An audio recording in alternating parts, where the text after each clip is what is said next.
વિદેહ ધામમાં સિમંદર સ્વામી પાસે જઈએ.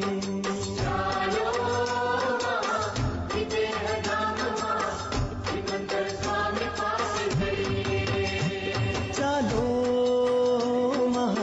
વિદેહ ધામમાં સિમંદર સ્વામી પાસે જઈએ.